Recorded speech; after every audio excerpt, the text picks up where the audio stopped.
Agora. Já imediatamente para o próximo convidado. Na hora, no pique. Ele veio que veio, olha lá. Ele vem que vem que vem. E nem tem metrô, ó, já vem quicando. Ele já nem pegou sem o metrô. portinha. Nem metrô. E aí, mano? Fala aí, bonitão. Vem que quicando, vem que... Uma salva de palmas. Nicolas Ferreira está aqui hoje.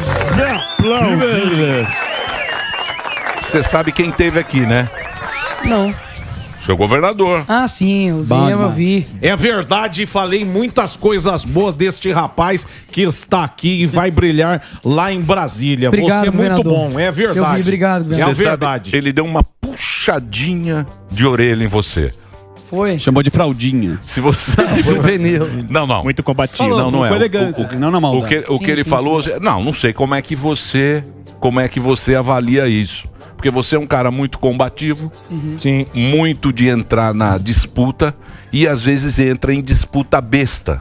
Às vezes você entra numa disputa que você não precisa entrar na disputa. Mas como você tem esse espírito, você acaba entrando. Você não acha que ele tem um pouquinho de razão? Não, ele não tem um pouquinho, ele tem razão. Muita. Inclusive, nessa última polêmica que eu me envolvi agora, né? Com relação àquela moça. Não sei nem o que eu falo. Não pode falar. Não fala que vai ser ruim. Tá bom, Uma polêmica que se envolveu, isso.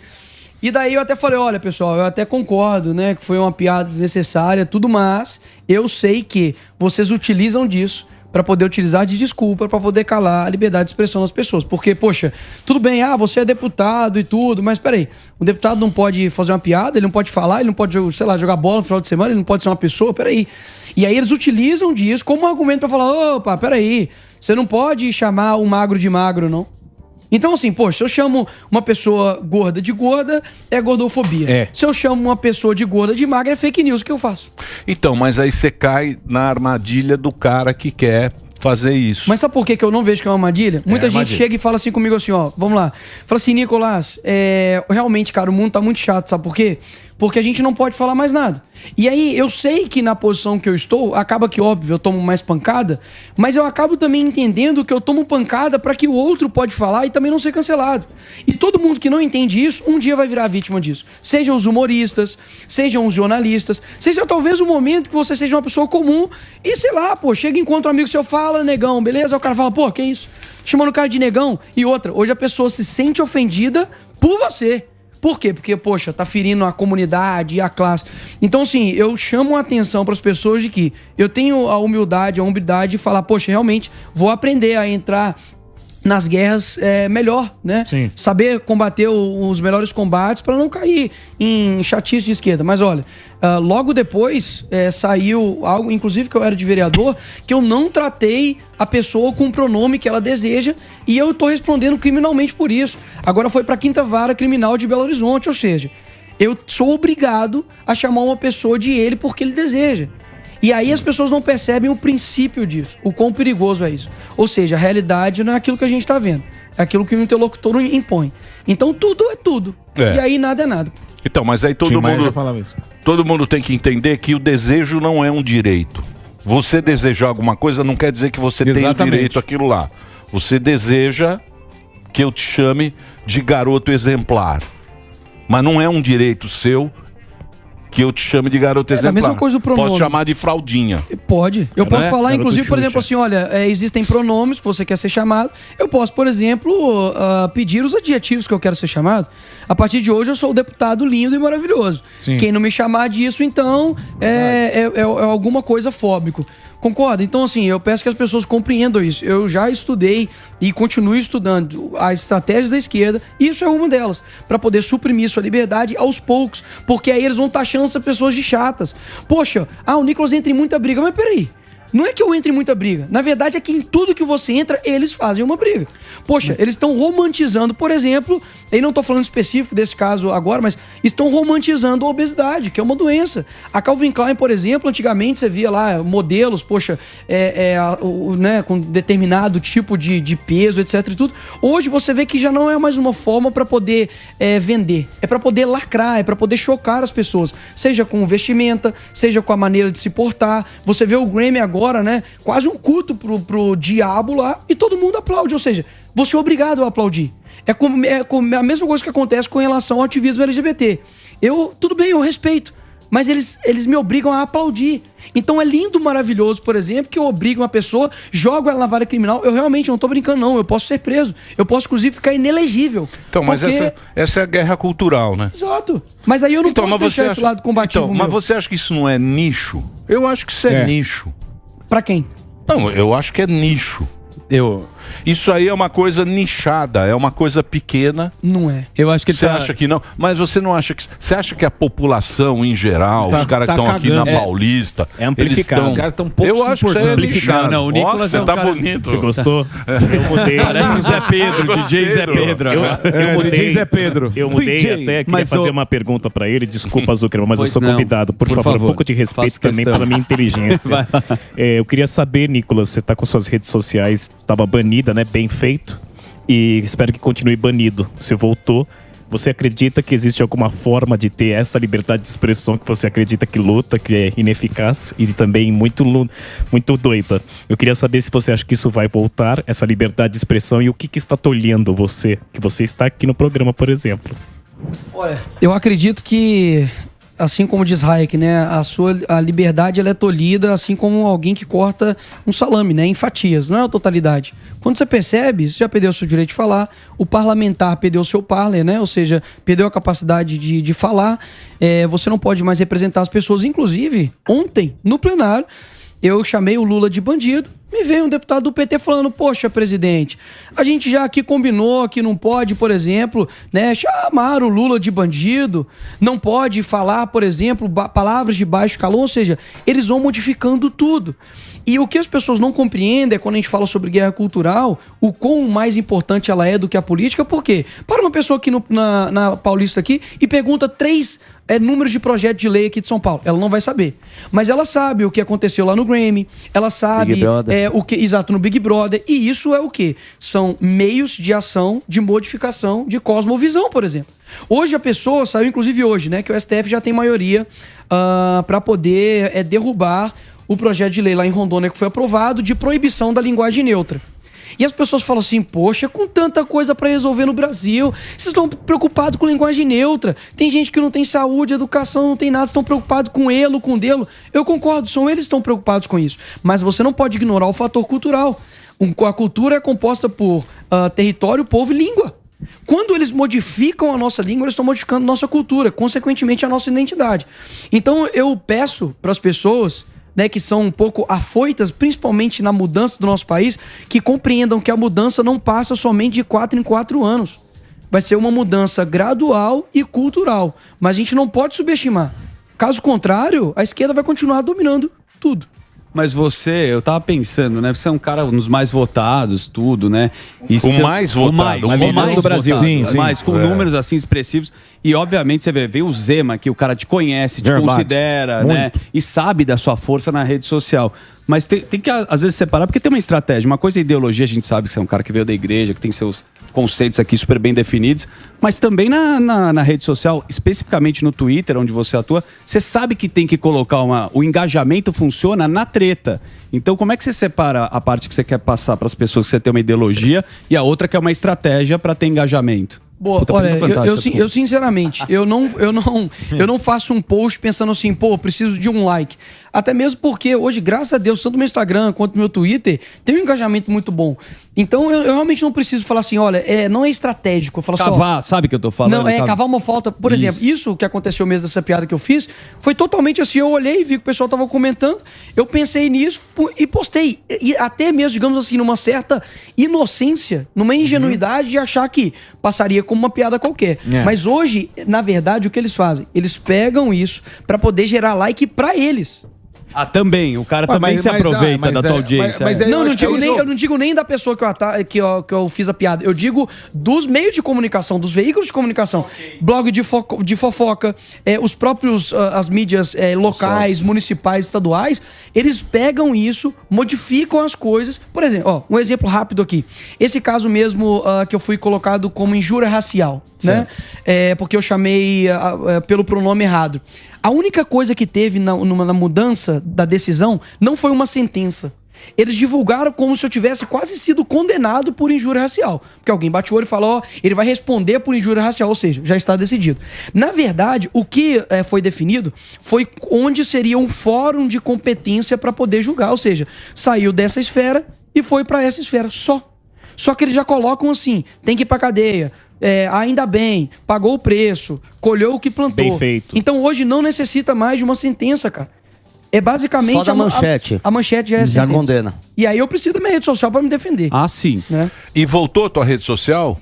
Voltou, e não voltou por conta de uma, digamos, de meios jurídicos, através de meus advogados. Realmente voltou por mera discricionariedade. Subjetividade. Olha, o ministro Alexandre de Moraes quis voltar, volta. Ele não quis, não volta. Tá sendo assim. Então, isso seria também muito vergonhoso, né? Eu tomar posse sem poder falar. Mas foi uma história muito louca essa que nós passamos aqui no Brasil, hein, meu querido Nico? Que historinha maluca que ninguém sabe nada. E agora também diz que não vai ficar sabendo. Não. Diz que não vai ter imagem, não vai. Tinha que fazer uma CPI. Tá na gavetinha. A CPI, Não é? inclusive, tá sendo proposta. Tinha que fazer uma CPI. Porque a gente não fica sabendo de Não nada. fica. Porque pode ser que realmente... Apareçam coisas. Pode ser que tinha um esquema que a gente não sabe, O Leonardinho lá. Olha, o primeiro ato que eu fiz como deputado foi fazer um ofício direcionado ao GSI e também à ABIN, confirmando se eles receberam a informação, porque saiu na Folha de São Paulo de que 48 órgãos governamentais receberam aviso, né, para poder reforçar a segurança, né? E eu quero confirmar isso, para se de fato se houve isso, porque não teve essas medidas. E inclusive se o Flávio Dino, ministro da Justiça, sabia e não tomou alguma ação. Essa CPMI que nós estamos tentando instalar, inclusive foi uma iniciativa em conjunta, mas o André Fernandes, deputado André Fernandes, tô pegando aí as assinaturas, estamos ajudando ele. Se eu não me engano, tem 58 assinaturas já, e é uma mista, né? Com o Senado e também com a Câmara. Porque a gente quer saber tanto as ações quanto as omissões. Inclusive, deixo aqui bem claro, diferentemente da esquerda, que passa pano, né, pra gente que depreda, né, como o MST invade, eu quero que essas pessoas que cometeram crimes sejam punidas, mas que tenham devido processo legal, ampla defesa. Agora, está acontecendo, isso aqui é muito sério, eu nunca falei isso aqui, inclusive vai deixar pra falar... Cuidado o que falar. Não, tranquilo. Semana que vem eu vou falar em plenário, mas já deixo um pouco aqui do que eu vou falar. Tenho recebido inúmeras pessoas no meu gabinete dizendo que aconteceu prisões ilegais, aconteceu prisões que é lavrado alto como flagrante, mas o cara foi na casa dele um dia depois, Polícia Civil chamou pra ele prestar tipo um testemunho, e na verdade pegaram o celular dele, ele foi dando, pô. Então, mas isso aí devia ser alguém que tinha alguém por trás daquilo lá. Pois é, aí o que acontece? E tem que saber quem são esses. Teve cara que deve ter financiado aquilo lá. Exato, e aí o que acontece? Tem que saber.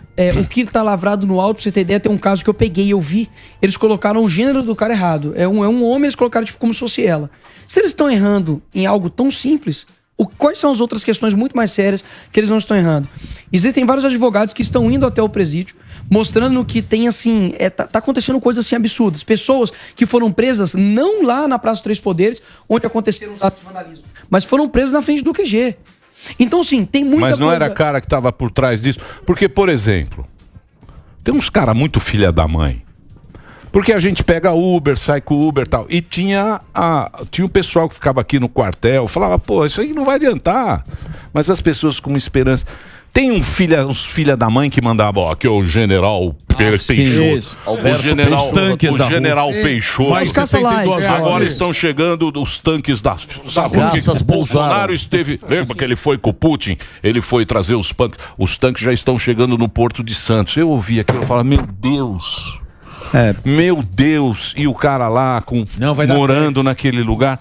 Porra, um cara desse é um canalha, né? O cara que faz um negócio. O cara que faz um negócio desse, que pega sabe?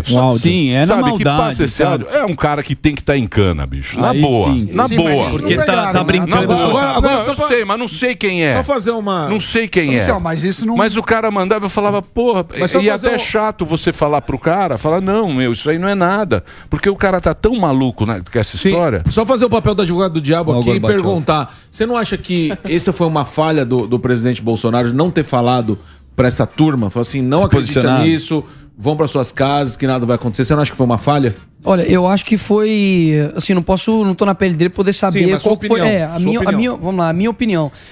Durante todo esse tempo, eu vi que ele estava não tentando aplicar um golpe, tá? Mas estava tentando ver meios jurídicos, constitucionais. Por exemplo, o artigo 142, ele está dentro da Constituição. Então não pode ser considerado golpe. Se está dentro da Constituição, ele pode ser usado, obviamente. Não, mas depende.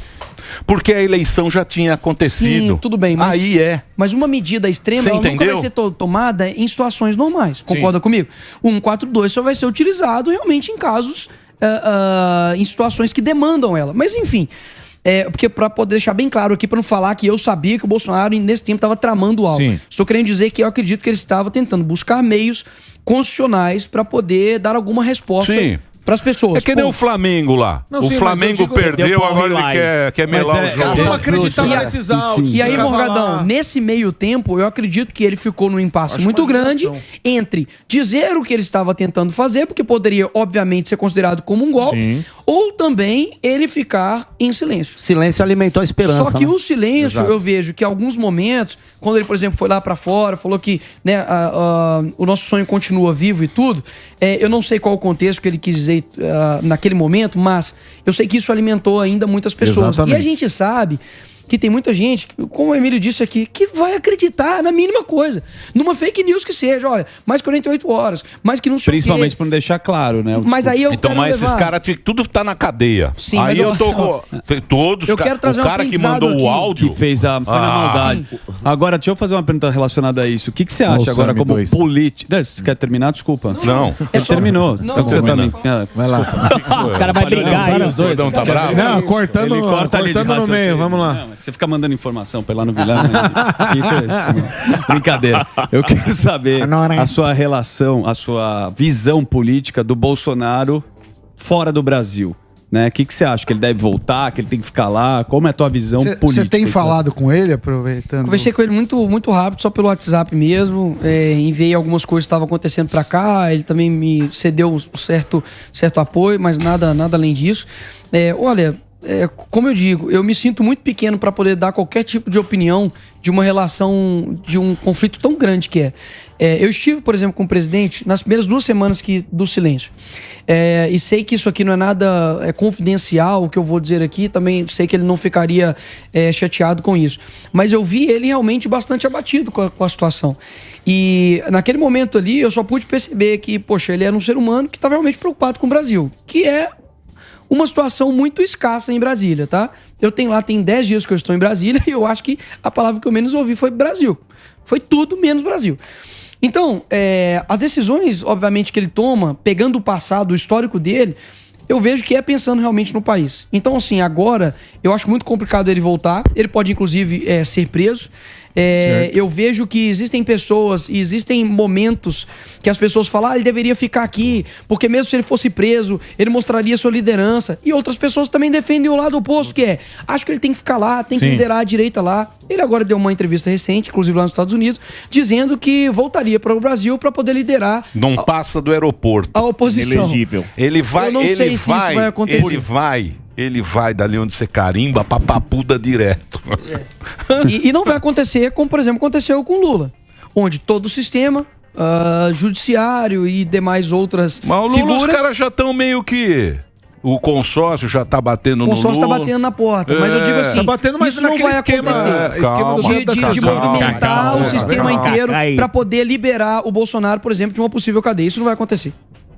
Então, mas se o Bolsonaro, se porventura o Bolsonaro virar inelegível, aí, meu amigo, ó, pode preparar o consórcio, mas vem que vem. Vem quicando. Vem batendo. Vem que vem. Que coisa. Onde você foi entrar, hein? Você tava feliz lá em Minas. Tava tranquilo. Você tava tranquilo lá. Mas olha, vereador. eu posso falar, eu ainda... Colocando nome de rua. Porra, bicho. Agora pegou essa... Tudo é culpa do vereador, mas pelo menos são culpas mais tranquilas. Avenida Nicolas. Olha, eu ainda não dei o meu primeiro discurso na Câmara do qual eu gostaria de falar, porque teve pouco tempo, mas eu ainda vou falar. Vou guardar esse momento pra lá. Mas assim, eu gosto muito daquilo que eu faço. Sabe, eu fico feliz, por exemplo, quando as pessoas reconhecem que eu tô ali pra servir. Então, assim, um gabinete real, tá? Assim, muita gente toda hora pra poder chegar no plenário, muita gente, poxa, fica firme, apoia. E eu fico feliz porque o que a esquerda tenta acabar me atacando, inclusive fizeram isso ontem, é com relação à minha idade. Ah, porque o jovem aqui tenta me descredibilizar por isso. Ah, porque ele tá chegando agora. Ou se não, tenta me gerar uma desesperança, né? Ah, você tá chegando agora? Eu já tenho aqui 20 anos. Né? Você acha que isso vai mudar? E, poxa... Sempre foi assim. Exato. E eu acho que eu quero mostrar, pra não mudar as coisas, tipo assim, eu consigo mudar as coisas. Não. Mas eu acho que quando alguém, de uma maneira verdadeira, genuína, chega em algum local e tem algo firme, seja pro lado bom, seja pro lado ruim, tá? Eu acho que há mérito nisso. Então, eu vejo que... Eu sei que já passou muita gente no Brasil, que talvez até com o mesmo discurso que o meu, mas eu acho que é possível, pô. Eu sou um cara combativo, eu concordo. Eu tenho humildade de reconhecer quando eu erro, de entrar em brigas desnecessárias, de guerras desnecessárias, mas também ponho o meu ponto de vista. Mas internamente eu dialogo, internamente eu converso. Tenho um bom relacionamento com as pessoas da Câmara, inclusive de esquerda, Zou e tal. Eu ontem tava lá, o Boulos lá, chegando junto lá com a... Porque tem as índias, né? Tem a Índia da esquerda e a Índia da direita. Aí a Índia da direita tava falando e tal, tudo mais. Aí veio o Boulos. E assim... As pessoas de direita, muitas vezes, elas ficam muito caricadas e já querem ir brigar. E eu vejo que muitas vezes, pra você dar uma apaziguada, o humor ajuda muito. E eu sou um cara que eu gosto de zoar. Então eu falei, não, e o coronel que tava lá era um índio também. Falei, não, coronel, relaxa, pô, na floresta não dá pra invadir e tal. Aí o Boulos... Mas voltando ao começo, você não acha Boulos tá animado ou não? Ele tá Arrumaram um trabalho pra ele. Exato. Ele tá de Celta ainda. Agora tem trabalho. Breakzinho? Então, breakzinho para Reginaldo. Tá certo. Continuamos aqui com o Nicolas Ferreira. Voltou às redes do Nicolas. O Twitter, Nicolas_DM. E o Instagram, Nicolas com K. Com tornozeleira eletrônica. Se eu falar alguma coisa, eu tomo multa. Ferreira. É bom lembrar. Não, mas você não... Não, é sob multa, pô. Liberou, mas sob multa. Mas o cara multa o quê? O post. Se eu atentar contra o processo eleitoral ou o Estado Democrático de Direito, eu tô multado. Boa. Então vamos pro break rapidinho aí, Reginaldo. É isso aí. Precisa botar ordem no galinheiro. Agora voltando... Os caras querem botar ordem no galinheiro. Eu acho que os caras que mandavam os áudios do tanque chegando da Rússia tinha que estar tudo na cadeia. Tá bom. Né? Eu acho também. Não, deixaram a população lá, não sei quantos dias esperando. Mas quem acredita também é bobo também, né? Mas você tá lá envolvido emocionalmente. Não, mas calma aí. É isso que eu ia falar aqui, Morgadão, um segundo. Vamos lá. Quando eu vejo muita gente falando assim, pô, mas esse pessoal na frente do quartel... Lógico que nada disso ia acontecer, mas, pra alguém que nunca viu um presidente como o Bolsonaro, mesmo com seus erros e defeitos, mas quando você vê quem tá contra ele, você não vê que tem nenhum bom, você tem que dar devida honra pro cara. Agora, essas pessoas, essa eleição representou uma frustração de toda uma geração. Então, mas que ouviu falar que a gente ia quebrar com o sistema, que não sei o quê, pera lá. e tudo então mais. vamos conversar agora. O que eu não consigo entender é o seguinte. Porra, foi 1.500.000 votos? Dele? Não. Diferença. Do Bolsonaro. 2 milhões de votos. O que é 2 milhões? 0,1%. É 0,1%. Parecia que o cara tinha perdido de 7-1. Lukashenko. 89%. Da Alemanha. Porra, mas pra quê? Aí eu fiquei pensando, falei, talvez o Bolsonaro nunca perdeu uma eleição. O cara que nunca perdeu uma eleição, quando ele perde, ele sente o coisa. Mas ainda eu acho que não era pra... né? Eu sei, mas não era pra fazer o... Não, tudo bem. Teve um monte de história. Sim. Foi uma Copa do Mundo do Catar. Vamos chamar desta maneira. Foi meio bagunçado. Uma Copa do Mundo do Catar, foi um negócio meio esquisito. chorando. Mas porra, mas também não é pra... mas também não... Tá bom. Não é assim essa... Sabe, essa... Mas foi um aprendizado também pra direita, pra aqueles que querem as coisas de maneira completamente imediata. E a coisa que eu mais ouvi depois que acabou as eleições foi: e aí, Nicolas, a gente tem esperança? Aí eu sempre pergunto, esperança de quê? Esperança que você vai ter uma família, esperança que eu vou ter um filho, eu quero, mas esperança de quê? Ah, não, porque eu acho que o Bolsonaro vai fazer alguma coisa. Eu fico assim, gente. Então, as pessoas terceirizam a responsabilidade de um país e o futuro do país pra uma pessoa. Isso é impossível, até desleal pra aquela pessoa, pô. Colocar o peso inteiro de um país em cima dessa pessoa. Então, é um aprendizado pra direita de que tem muito tempo, poxa. O Lula, quantas eleições que ele tentou para poder chegar à presidência e ainda continua fazendo o trabalho de base dele, com o movimento estudantil, social. Agora, a gente não tem nada, eu repito isso aqui, só que não entra na cabeça da galera. A gente precisa ter os meios, precisa ter mídia, precisa ter universidade. Enquanto a gente não consegue formar, a gente forma, por exemplo, poxa, tem a Brasil Paralelo, né? Vocês conhecem, Brasil Paralelo, que forma ali, poxa, pessoas, intelectuais, professores. A esquerda, meu amigo, tá 4, 5 horas com o seu filho dentro de sala de aula. Sim. É uma guerra completamente assimétrica. Então, tenha um pouco de paciência. Mas isso também é pai e mãe, né? Mas o pai e a mãe veio de lá também, esse que é o problema. Então, mas o pai e mãe que tem que ficar ligado. Pois é. Se o filho vem da escola assim, porra, você sabe que tem uma amiga minha, meu, preocupadíssima. É mesmo? Porque os pais, o que acontece hoje em dia? O cara, ele chega e tem o filho. Aí você fala assim, esse seu filho, qual é a religião? Deixa ele que ele escolhe. Ele que escolha. Ele escolhe o que ele quer ser. Ele é livre. O cara é um bebê, aí vai pra escola. Aí o filho chegou pra mãe e falou assim, mãe, quando é que eu vou saber se eu sou homem ou sou mulher? Certo. O que ela vai responder pra criança que tem, sei lá, 6, 7 anos, que ele não sabe ainda quando virá alguém dizer pra ele se ele vai ser homem ou se ele vai ser mulher? Olha a situação que está esta criança. Eu diria, olha, uma hora você vai ter que escolher entre urologista e ginecologista. Aí você vai descobrir. Olha a situação que o cara fica, entendeu? Por quê? Se é escola, não tem a menor ideia. Mas é pai e mãe. Mas posso agora? Eu concordo. O Sami tem. Não, pode ir. O Sami não sabe. O Sami até agora. O Sami sabe. Até agora. A inteligência artificial que vai responder. O iPad educa o filho. Eu duvido alguém colocar aí uma inteligência artificial Samidana o que vai aparecer? Agora, você falou o negócio da direita, né? Que a direita... Posso? Porque já veio com tudo já. Uau, vem pra cá. Ó, o professor Pavinato, uma salva de palmas. Hoje tá... Nosso tenor. Parece o concierge do Hilton. Maquiadíssimo hoje. Deixa o Pavivi fazer uma pergunta aqui. Deixa que é melhor que a Faz sua. uma pergunta aí, Pavivi. Daqui a pouquinho o Pavinato... Eu que mandei pra ele. Depois a gente faz uma live. Sami, o nome dele é neutro igual pro Nicolas. Pro Nicolas. Tá ok. Como vai? Já vi o deputado ali. Parabéns pela sua eleição em primeiro lugar. Obrigado. A pergunta é, ontem o STF ele formou maioria para derrubar uma lei que proibia o ensino de linguagem e letra em determinado estado do Brasil. O que você acha desse tipo de iniciativa? Uma legislação que proíbe que a linguagem neutra seja ensinada ou a linguagem neutra ser ensinada? Você acha que precisa de uma lei para proibir ou a lei de diretrizes e bases já é muito clara que não existe linguagem neutra?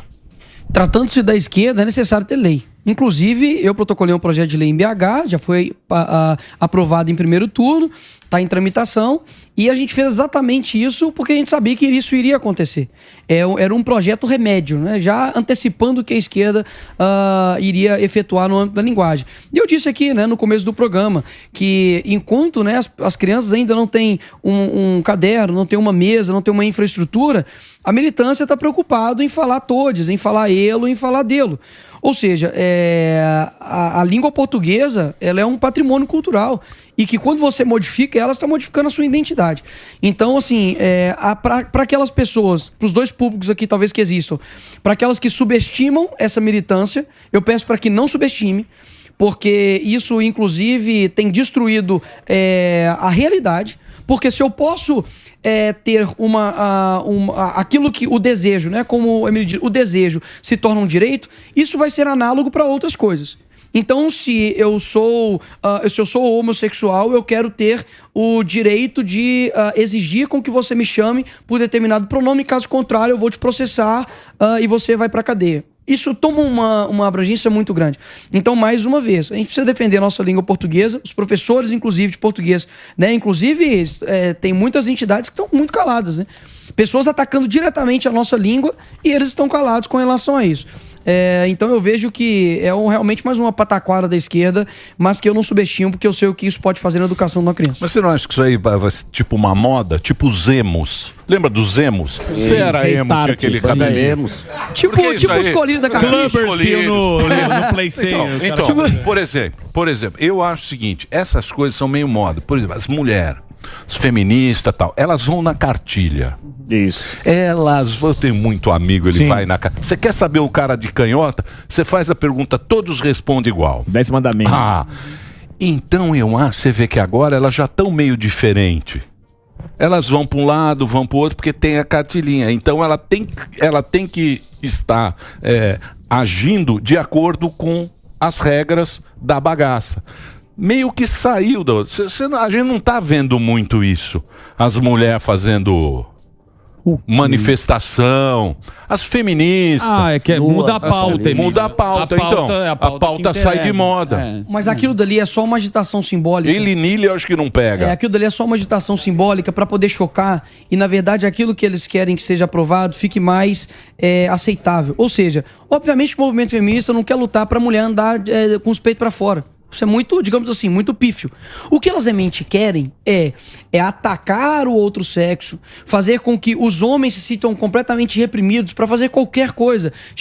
Seja numa balada, chegar e conversar com uma menina, se ele não talvez utilizar toda a cartilha correta, a mulher pode chegar e falar que é violência verbal, etc e tudo. Então, a gente não pode subestimar isso, Emílio, sabe por quê? Quando você joga isso pro lado cristão, por exemplo, hoje na faculdade, 70% dos jovens cristãos que entram na faculdade, eles abandonam a sua fé depois que acabam a graduação. Ou seja, isso há um impacto sim na cultura. Quando você olha para a arquitetura, hoje a arquitetura, ela é um culto... Não, mas todo mundo é cristão. Não, claro que não.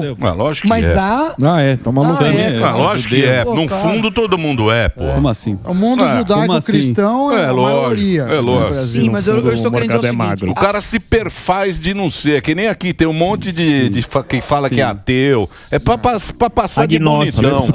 Pra passar de bonitão. Eu sou agnóstico. Você me fez Brit Milá. Eu sou agnóstico. É nada, pô. Mas a gente vê essas consequências. Que você não sabe. A gente vê as consequências na própria sociedade. A América Latina, por exemplo, que você tem a própria Argentina, você tem Colômbia, Bolívia, países que possuem raízes católicas. E você vê ali, por exemplo, a legalização do aborto até 24 semanas. Uma criança de 6 meses. Então, há reflexos muito perigosos nisso. Então, é claro que quando você vê um menino de 15, 16 anos, pagado a revolucionário, você fala assim, que pessoa mais irrelevante. Mas há uma camada intelectual por detrás dessa ideia pífia dele. Então, mas... Se você pegar aborto, por exemplo, que é um negócio muito... ele é muito polêmico, certo? É a coisa mais polêmica que tem esse negócio de aborto. Se você pegar uma menina aqui... Menino ou menina? Que nasceu no Brasil. Aí ela fala, vou fazer o aborto. Pelo princípio cristão que ela tem, isso vai ficar o resto da vida na cabeça. Mesmo que ela faça legalmente. Por quê? Porque o seu princípio é cristão, o nosso princípio é cristão, os nossos valores são cristãos. Mas concorda que mesmo que na rua o cara saia, ele não sei o quê. Entendi o ponto. Você entendeu o que eu tô falando? Dentro. O valor nosso é cristão. Mas concorda comigo que pra ter um princípio católico cristão. Alguém... Por isso que a canhota ganha aqui. Sim, mas pra ter um princípio canhota alguém, vai em cima disso. Entendeu? Pra colocar isso na pessoa. Sim, claro. Ou seja, você é uma soma das pessoas que estão em volta de você, de instituições, de princípios, da sua história, de contextos. E quando você fala assim, porque a pessoa já nasce com aquele princípio, através de uma influência externa. Do pai e da mãe, por exemplo, ou da família, ou da escola. Então, essa é a minha preocupação. Então, mas o pai e a mãe já largaram, já não fez catecismo. Sim. Não foi lá, não aprendeu o que tem que ser. Então, a gente tá de acordo. Acabou, exato. é isso aí que eu tô falando pra você. Ou seja, a destruição da cosmovisão cristã na nossa sociedade tem gerado consequências muito grandes. Por exemplo, hoje, se você pega uma pessoa, ela não sabe te explicar qual diferença seria se Jesus não existisse. Sim, sim. Ela acredita que é um mero figura histórica, assim como Alexandre o Grande. Só, né? É uma passagem. Sendo que o conceito, por exemplo, de santificação, por exemplo, do seu corpo, veio com o cristianismo. O conceito da divisão, né, do Estado Democrático de Direito veio, por exemplo, através dos cristãos protestantes. Que, peraí, não, vamos dividir aqui. Então, as pessoas não estão compreendendo a sua história e o quão difícil foi para chegar no momento que nós temos hoje. Se a sua liberdade hoje de fazer uma parada gay, por exemplo, a maior parada gay do mundo, se eu não me engano, é aqui, em São Paulo, correto? A segunda, sabe onde é que é? Em Israel. Sim. Então, peraí, alguma coisa está acontecendo no mundo que há um foco muito grande. O Sami vai muito em destruir os princípios. Sem camisa. E ninguém freia isso, Não, Nicolas? você frequenta Besuntado no azeite. Tá tão óbvio isso, tá tão perceptível isso, e ninguém consegue frear isso? Não existe uma força que consiga parar isso? Vamos lá. O mundo é como se fosse uma carne Gente. podre. A Bíblia deixa bem claro que o cristão ele tem duas características. Ele é sal e luz. O sal numa carne ele conserva. Então eu não sou ingênuo de acreditar que o sal ele vai fazer com que a carne deixe de ficar podre. Ela só vai retardar o processo. Ou seja, o cristão aqui ele tem que compreender que esse mundo jaz no maligno, ponto. Então, ninguém veio aqui para poder fazer com que todas as pessoas se tornem cristãos, porque a gente sabe que esse mundo jaz no maligno. Então, qual que é a minha função? Trazer luz e conservar. Até chegar um momento em que Jesus volte e aí sim a gente consiga ter um justo juízo sobre a humanidade. Porque o Cristo já pegou o pecado de toda a turma na época e assumiu a bagaça. Matou no peito. Falou, ó, o BO de todo mundo aqui, ó. Deixa com o pai. Só que hoje não pode fazer isso, né? Então, mas esse é que é o nosso problema. Porque a gente foi criado pro bem. A gente sabe que a gente é do bem. Mas tem os pecados capitais, bicho. Seduzem. As correntes que arrastamos. Aqui o que tem de O que tem de Kit Kat no bolso do Morgado. Que isso. Esse é que é o problema. Mas a gente é do bem. Graças a Deus que a gente é do bem. Não é, Nicolas? Graças a Deus. Ô, Nicolas, você tá animado? Tá feliz? Dá pra ver na cara dele. Então fala... Não, falando sério. Estou animado. A gente montou uma equipe muito boa no gabinete para Minas Gerais. Lógico que eu tenho minhas pautas combativas, não vou deixar essa minha essência de lado, até mesmo foi isso que me trouxe até aqui. Mas também terei minhas pautas propositivas. Vou abrir editais para receber as emendas. Isso faz ter um filtro muito grande, porque tem muito vagabundo mesmo que chega para poder pedir emenda. Ele acorda ali com alguém do gabinete, faz corrupção. A gente, inclusive, vai contratar uma empresa de auditoria para poder ver com que todas as emendas estejam certinhas. Por quê? Daí quando uma pessoa chegar e falar, Nicolas, e esse negócio aí de corrupção? Falar, meu amigo, tá aqui, ó, o contrato aqui com a prefeitura, já passou por auditoria, se você quiser investigar, investiga. Porque eu sei que eles vão fazer isso. Então eu tô amarrando tudo para nego não conseguir falar nada com relação ao meu trabalho. Também com relação ao trabalho interno da Câmara, pleiteei, né? Estamos conversando, negociando, para poder assumir a titularidade na Comissão de Direitos Humanos e também na Fiscalização e Controle, porque eu quero pegar uma combativa e outra mais propositiva, digamos assim. E vai ter uma comissão agora da Comissão das Comunicações, que vai passar muitas informações e temas de rede social. Então, talvez eu busque uma suplência interna lá para poder também discutir a respeito disso. Uma pergunta rápida da questão do Congresso. Fala, Fuzilzão. Do Congresso.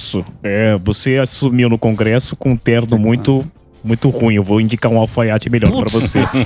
A questão que você acha, no novo Congresso, você está mais animado, as pessoas estão mais confiantes porque vocês perderam a eleição do Senado. O Senado ele vai continuar, o Senado e o Congresso vão ficar sendo coadjuvantes. Você acredita que terá uma força relevante? Eu acredito que o papel do presidente da Câmara é essencial nisso.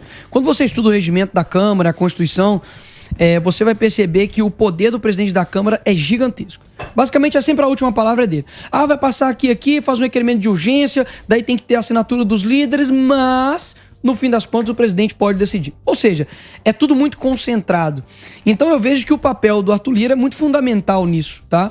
Converso com o Lira, tenho uma boa relação com ele.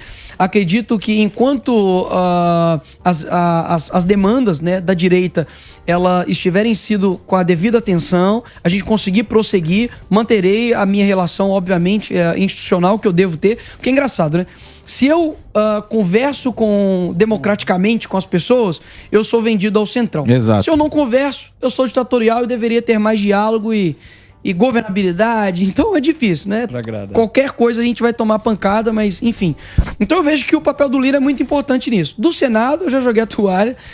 O presidente Rodrigo Pacheco, infelizmente, vai continuar atuando como uma linha auxiliar do PT, isso é muito claro. Acredito que tudo que vier do Executivo vai passar ali no Senado. E mesmo que nós temos uma boa quantidade de números de conservadores, até pessoas que não concordam com a maneira que está sendo conduzida a presidência do Senado, na eleição de presidência do Senado deixou bem claro que nós temos uma boa quantidade de senadores para poder fazer uma oposição. Então espero que o presidente da Câmara e o presidente do Senado assumam um papel de independência dos poderes, porque realmente tá absurdo. Mas agora vem imposto aí, hein? Vem imposto. Vem imposto. Vem que nem um quiabo.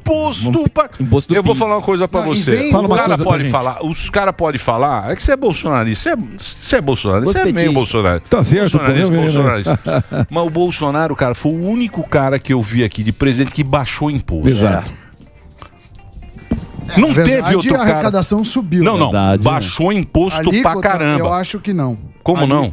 Não, se você pegar o que a gente paga... Não baixou imposto? Nada é bom. Baixou imposto. Deixa economista. Lá vem Você tem que pegar... Não baixou dados, pô.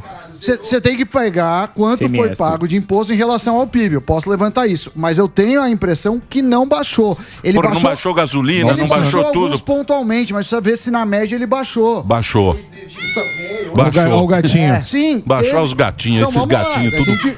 Eu não tô falando que... Gatinhos são. Eu tô falando que eu tenho dúvidas e vou olhar os gatinho. Você quer essa é a diferença. Eu olho os números, baixou. Vocês me perguntou pra inteligência artificial. Só isso. Não, mas é possível, Mas ele manja mais que todo mundo aqui, desculpa. Uma pergunta leiga aqui, eu digo assim, é possível, eu acredito, que ele tenha baixado pontualmente impostos, a arrecadação tenha subido, talvez por conta de números de pagadores de impostos. Sim, não? E é possível que ele baixou algumas coisas e cobrou mais de outras também. Como aumentou os dos bancos. Precisa ver como que foi essa a média. Eu tô falando que não... Média. Baixou imposto, o que eu tô falando que não é óbvio falar que baixou imposto, eu acredito que além de ter baixado o imposto, eu acho que também foi o único presidente que lutou por isso. Exato. É o mínimo, né? Porque você vê, por exemplo, em outras épocas, não tinha nem intenção. Falar em imposto, em baixar imposto, assim, era como falar um deputado cortar sua auxílio-moradia. Falar, porra, isso é idiota. E agora vem imposto que você vai vir voando. Sabe de onde vem. Ministério do Imposto. Vamos fazer a saideira aqui? Pois não. Saideira. Tá 30 minutos, bicho. As outras perguntas ficam para depois que passou o time. Mas o que eu queria perguntar é a respeito de que todas as redes sociais, aqui no chat, onde vai o pessoal fica assim, Nicolas, futuro presidente, esse negócio já te picou, é uma coisa que você quer chegar... Como que isso te afeta no dia a dia? Porque você tá cercado de gente chamando futuro presidente, que alegria. Cercado mesmo, figurinista, maquiador, segurança. Isso, a gente viu que a equipe aumentou aqui. Isso aí é tudo personagem. E aí, como que você lida com eu gosto de fazer as coisas em conjunto. Vai almoçar, eu odeio almoçar junto. Eu gosto de amigo perto. Suruba. Cara, posso tá brincadeira. Posso falar real? Eu fico feliz quando as pessoas dizem isso, porque eu acho que é uma forma de expressão, de um carinho, de um apoio. Mas eu sei que aquela cadeira ali realmente é reservada para as pessoas com uma missão, seja ela boa, seja ela ruim. E eu sei que quando isso é picado em um momento que não deve ser picado, destrói. O poder sobe. Então, sendo bem sincero, cara, eu acho que uma coisa que eu faço assim constantemente, seja nas polêmicas que eu entro, seja nas guerras que eu luto, seja naquilo que as pessoas falam comigo, é sempre fazer uma autocrítica. E eu sei que muita gente fala isso, mas no meu coração eu sei que eu tenho uma missão agora, que é ser deputado federal. Depois Senado ou governo. E muitas das vezes, quando você é colocado em certo posto ou desejado em certo posto, não é nem por desejo. É por dever. Sim. O Bolsonaro mesmo dizia isso, de que, olha, eu pensava... Não, mas o Bolsonaro gostou do... Gostou do rebolado. Outra coisa do Bolsonaro, já que eu falei que ele fez bem em baixar imposto... Baixou tudo. Ele devia acabar com a reeleição. Pronto. E ele prometeu isso. Ele prometeu isso. Tava no Podia ser um mandato de 5 anos. Eu acho que o mandato de 5 anos é justo, porque você consegue ter um tempo maior de gestão. Aí eu ia aplaudir ele. E o último ano você não fica preocupado em reeleição. Então, ele podia ter feito os dois. Isso aí, quem fez, quem deu esse golpe foi Fernando Henrique. Com Itamar Filho. Não sabia. Da tua terra. Itamar. Topete. Você nem tinha nascido, pô. Olha lá, Topete. Olha os dados, meu amor. Topete. Não. Se quiser, eu posso. Amanhã nós fala disso. Vamos discutir. Lá vem fez o L embaixo da mesa, agora quer fazer. Agora quem traz dados reais faz o L. O Amoedo. O Amoedo, lá vem o Amoedo. Mas eu trabalho baixou com dados reais. Baixou imposto, não baixou? Não baixou, aumentou Lógico que baixou, pô. Tá no nosso coração. Cidadão. Não, o do videogame baixou, mas a média baixou da carga... zero videogame, gasolina baixou, IPI baixou. Como não baixou? O que mais, quase que aumentaram. Vamos lá. Você tem que ver a carga tributária em relação ao PIB. É essa conta que se faz. Às vezes você fala, mas o pãozinho baixou. Baixou o pãozinho. Baixou o IPI, baixou tudo. Tem um detalhe importante. Ó, gasolina agora voltou, tá subindo, porra. Mas isso é preço do petróleo também. Não vem, não. O Carluxo publicou falando gasolina R$10, só que isso era do Bolsonaro. Deu uma confusão. No Pará, R$10. Vamos então não usar os dados. Não, a gente pode não usar os dados e aí eu acho que não. Eu acho que tem um detalhe importante depois de você falar aí. Do quê? Não. O dado de 2022 não saiu e eu acho que abaixou de 2021 para 2022. Mas 2021, a carga tributária frente ao PIB foi 22,48. Não, 2021 era a gestão do Bolsonaro. Se a gente tem que pegar o imposto da gestão, tem que pegar 18... Aquele final de 18, olha lá, já quer pegar tudo, olha lá. Olha só. Claro, a gente vai pegar os 4 anos. Que a gente é trouxa. Não vem, não. Ele quer pegar 22,48 esse aí eu votou no é a alíquota federal e a alíquota total é 33,9. Por exemplo, em 2014 era 31,8 e a alíquota era 21,83 federal. Isso dados do Tesouro. A gente tem que olhar os números. Não adianta vir com essa conversa aí, não. Esse é um dos problemas que a gente... Baixou imposto pra caramba. Negacionismo... Eu acho que o fator pandêmico dos números. Deve contar, eu acho, nisso. O fator pandêmico é por importante. Isso. E também com relação às questões sociais que foram demandadas, por exemplo, o Auxílio Brasil contribui também. Esse dinheiro veio de algum lugar. Esse dinheiro veio de algum lugar. Ou seja, é como dizer assim, fica em casa e a economia a gente vê depois. Ou seja, Bolsonaro, tome uma medida para poder combater a fome. Nicolas, eu não tô falando que foi ruim. Esse aí é laranjinha. Eu não tô nem falando diretamente. É isso, sabe? Porque senão parece que eu tô fazendo um ataque ao Bolsonaro. Porque eu tô falando assim, a carga tributária... Tá. Isso aí é a Moedo. Apertou o 30. Mesmo que você tenha votado na Moedo... Laranjinha. Vamos pra 30, pô. Eu só tô jogando aqui pra Isso é laranjinha, quase vermelho. a análise mesmo. Que é tanto o fator pandêmico, quanto também... eu acho que tem que levar em conta isso, mas a gente tem que olhar a prática, quanto aumentou Baixou muito imposto. Baixou muito imposto. Tá uma loucura. O Brasil tá um paraíso. Tá, porque fizeram o L, porra. Agora dezembro tá uma loucura. Faz o L. Deixa eu falar paraíso. Agora, meu amigo, eu acho que piorou. Vou dar enxada. Enxada de imposto. Você acha que piorou? Dá enxada pro Nicolas aí. Nicolas, esta enxada leva pra Brasília. Leva lá. O nosso futuro, porque vem imposto pra cacete. Perdeu uma enxadada. Você vai instalar. Temos a enxada. Nicolas, queria agradecer muito sua presença. Obrigado por você ter passado aqui. Eu sei que você passou correndo. Do nada uma enxadada. Boa sorte pra você lá. Boa sorte pra você lá. Vamos ver o que vai acontecer com esse país. Eu torço muito pra passar rápido esses 4 anos. Amém. Pra isso ser muito rápido. Bom que também em fevereiro. Tem que fazer o placarzinho de quantos dias envelhece faltam. 4 anos também. Do ano? Podia até fazer. o final. Não, ainda falta muito. Mas a gente vai comemorando. Ainda falta muito. Mas é justo. E o Brasil, ele tá o seguinte... Essa semana ela tá melhor do que a próxima. Aproveite. Aproveite. Viva o presente. Viva o presente. Namastê. Namasteta. Mas... Obrigado pela graças sua a Deus, tá tudo tercenismo, mas graças a Deus o amor venceu, né? Isso que venceu. Isso é que é bonito, isso que importa, né? o amor venceu. Isso gente. é que é bonito. Não sei porque tem gente reclamando. É isso aí. Obrigado, viu, Nicolas? Valeu. Eu tenho que fazer um break? Yes. Baixou sim, Samir. Não vem não. Vamos pro break. Vamos pro break.